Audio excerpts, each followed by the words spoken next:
Hi hello నమస్తే welcome to CM today నేను మీ మధు. అహ్మదాబాద్ విమాన ప్రమాదంలో కొత్త అనుమానాలు రేకెత్తుతున్నాయి. ఈ ఫ్లైట్ క్రాష్ లో 272 మంది మరణించిన విషయం అందరికీ తెలిసిందే. అయితే ఫ్లైట్ గాల్లోకి టేక్ ఆఫ్ అయ్యాక ఇంజన్ కు ఇంధన సరఫరా ఆగిపోయిందని ప్రాథమిక నివేదికలో తెలుస్తోంది. అయితే ఇంధనం కట్ ఆఫ్ స్విచ్లు ఆటోమేటిక్ గా స్విచ్ ఆఫ్ కావని వైమానిక భద్రతా నిపుణుడు మోహన్ రంగనాథ్ అయితే అంటున్నారు. అయితే తప్పులను కప్పిపుచ్చే విధంగా ప్రాథమిక నివేదిక లోపాలతో ఉన్నాయని ఆయన ఆరోపిస్తున్నారు కూడా. ఉద్దేశపూర్వకంగానే మానవ చర్య కారణంగానే ఎయిర్ ఇండియా ఫ్లైట్ 171 కూలిపోయి ఉండొచ్చని కూడా కెప్టెన్ మోహన్ రంగనాథ్ చెప్పుకొచ్చారు. ఇది ఒక రకమైన సూసైడ్ బాంబర్ లాంటి చర్య అని కూడా ఆయన అంచనా వేస్తున్నారు.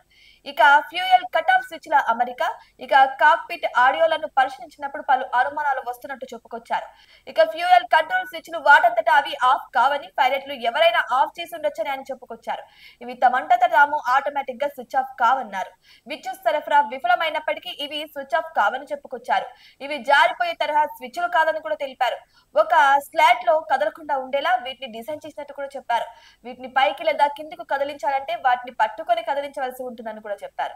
ఇక అకస్మాత్తుగా ఆఫ్ పొజిషన్ కు రావడం అనేది ఎంత మాత్రం సాధ్యం కాదని స్పష్టం చేశారు. ఇది ఒక వ్యక్తి వాటిని ఆఫ్ పొజిషన్ కు మార్చాలని కూడా ఉద్దేశపూర్వకంగా ఎంపిక చేసుకున్న ఖచ్చితమైన సందర్భం అని కూడా వివరించారు. ఈ విమానంలో కెప్టెన్ కొంతకాలంగా అస్వస్థతతో బాధపడుతున్నట్లు తనకు కొందరు చెప్పుకొచ్చారని కూడా చెప్పారు. ఇక ప్రమాదక నివేదికలో లోపాలు కనిపిస్తున్నాయని, దాదాపు కప్పిపుచ్చే ప్రయత్నం లాగా ఉందని కూడా అన్నారు. విమానం బయలుదేరేటప్పుడు కిందకు దిగేటప్పుడు పైలట్లు హెడ్ ఫోన్స్ లను పెట్టుకోవాలని తప్పసరి అని కూడా చెప్పారు. ఇక చూసుకుంటే ఆడియో క్యామ్ 1 అంటే కెప్టెన్ నుంచి వస్తున్నదా లేకపోతే క్యామ్ 2 అంటే కో పైలట్ నుంచి వస్తున్నదా అనే విషయం కాక్పిట్ వాయిస్ రికార్డ్ ను స్పష్టంగా వెల్లడిస్తుందని చెప్పారు. ఇక అస్పష్టతమైన పదాలను వాడడం తప్పుదోవ పట్టించేదిగా కనిపిస్తుందన్నారు.